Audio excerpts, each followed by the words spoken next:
That's it, you guys. We're through to the semi-finals of this year's Carabao Cup. And this season, I'm really hoping that we bring that trophy home. Due to the fact that we're in so many different competitions, I want us to collect as many trophies as possible this season. I want us to collect trophies like Thanos was collecting stones, man. That's how serious I am. We have to win the Club World Cup. I'm still praying that a title challenge can still come. I'm hoping that Liverpool and City fumble it up somehow and get some bad misluck and misfortune, around the corner, and hoping that we can still come back. And in the Champions League, let's see what happens. I do think that in knockout round games, we are much better due to the fact that, teams can't get a draw. A lot of teams are very happy to get 1 point against us in the league, but in cup games, you can't do that. Eventually, you do have to open up, and I think this is where we definitely come alive. And the fact that we can turn to using more subs as well too, it's no surprise that we are able to, pull things off in the final moments. And let's hope that that luck and that form continues on throughout the season. This game today, of course, the standout moment of this game was the fact that so many Cobham players were on the bench and in the first team. In the first team, we saw Bell, we saw Harvey Vale, we saw Simmons at the back as well. On the bench, we saw Hall, we saw Webster. So it was another proud day for the academy and for Cobham. Great to see the debuts of your Vales and Bells. And I guess let's start this review off by discussing their performances and how they did. Naturally with the system, the attacking players aren't necessarily on the ball as much due to the tactics, due to their need to, create space, to move in behind, to, attack the spaces created by their teammates as well too. But I did think that Bell was showing a few nice little techie touches and nice little weighted passes in behind as well too. He wasn't able to get as many opportunities created for him. And when he did get subbed off eventually, it did make sense because he was ill. I was a bit surprised to see him actually starting this game. I thought he might come in as a sub, to be honest. So his substitution in the first half did make sense because I'm guessing he's still not 100%. However, he did show that, he's got a little bit of ability about him. And who knows, maybe as the season goes on, if Tuchel may turn back to using him and many others in the team as well. I think for me, one of the standouts though was definitely Harvey Vale. Harvey Vale, a lot of you guys in the fan base know how techie and brilliant this guy is. I've been hearing about him for how many years now. Amazing left foot, great attacking player, can operate in so many different attacking positions too. He just has that skill, that quick first touch, that half turn ability. Very good in tight spaces as well too. Was very unlucky that when he was the free man, attacking a header from across, that it didn't go in the back of the net. Of course, it's his debut. If he had a few games on his belt or a season, whatever, that chance is going in the back of the net because he's quite clinical, to be honest. But the fact that he was making himself present, offering, showing what he can do, that was very impressive about him. And a few times that him and Bell were linking up was quite exciting to see. And they always look to play forward, which is something that needs to be done a lot more by some of the other senior guys in the team, to be honest. So that was pretty good from them as well too. I guess for me, they were like the shining stars of the first half in that sense, even though there were some decent performances too from other players in the team as well. I thought Kepa today overall had a good game. He really had to leave his goal line today to stop those runs in behind. That was the main tactic that Brentford were using throughout the entire night. So we needed him in a lot of moments because some of the pace having behind from Rico Henry and Brembo and many others, he just can't keep up with them sometimes. So he was on point, he kept his body big, he was coming out, he was communicating, his confidence is definitely back, and there's a reason why when we had a chance to keep him and Mendy, I was like, let's keep them both, because I think having a good keeper and a great keeper is normally the best competition to have, and I definitely think that Mendy has helped raise Kepa's overall game. So if anything happened to Mendy, I feel confident now with Kepa defending my posts. So good for him. Another shining star for me, maybe the shining star today, I might have to say is Trevor Chalobah. I just think that what a flipping season this guy is having. I mean, he's playing how many different roles. And as I said from the very start, he came here to show what he can offer.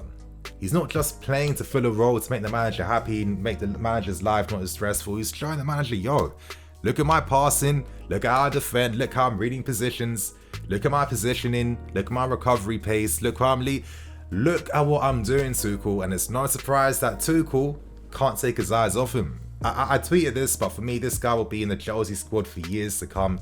He's most definitely proven that. You know, we haven't felt any loss not having Koundé in the team because of him. As I said, you want to get Koundé when other defenders leave. Don't get him for no reason when we have top quality players in the team already. And Trevor Chalobah has proven that in abundance. I mean, some of the tackles he made in this game too, how he led that back line. You know, Sarr, he has his moments, but I always respect that he still looks to put that effort in. Yeah, he has his limits. He definitely does. But he's always going to try hard to the end, and you have to give respect for that. And of course, you know, having Simmons alongside him too. He had some issues dealing with the stupid pace from Rico Henry. I mean, my God, is this guy underrated in the Premier League, but also stupidly fast. So, well done to Trevor Chalobah today. And I guess, you know, they were like some of the shining moments, especially in the first half and overall too in that second half. But you guys, I can't help but feeling sometimes, and I have to be honest, I'm not one to lie just for the sake of it, but you know, sometimes I do get a little bit bored watching us. I'm sorry, I just do sometimes. I feel like I've seen our patterns, I've seen the passes, how we look to try and break teams down, the way we play, the automatisms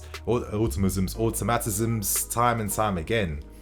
And, you know, it's not going to be effective forever because, you know, Conte also had this issue as well. When teams found out how to deal with that, is it any surprise that we struggled in his second season? I'm not saying we're struggling. Before anyone starts, you know, quickly commenting before I'm even finishing my point right now, of course I know the injuries. Of course I know players aren't fully fit. Of course I know a lot of players are playing on like 50% tanks right now. And I do know that once this stupid month is over and these guys come back, and I do know for sure that the football quality is definitely going to improve when everyone is 100% fit.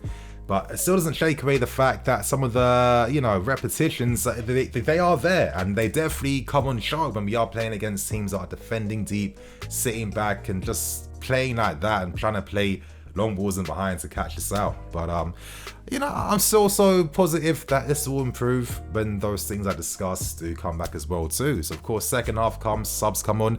And the second half is really dominated by the senior guys coming back in the team. You know, Tuchel's thinking, you know, I want to get this trophy. I definitely respect that. I think we all want to see us win the Carabao Cup this season, though.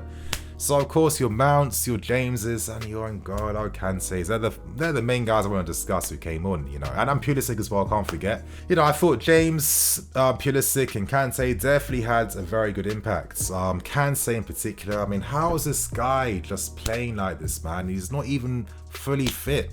Like, it doesn't make any sense to me. Like, I keep saying Kanté is an anomaly. You can't compare anyone to N'Golo Kanté. He is his very own creation from birth, man. Like, it's nuts what he does. The way he's playing, for me, I've been seeing this since Sarri was telling him to play more advanced as that box-to-box player.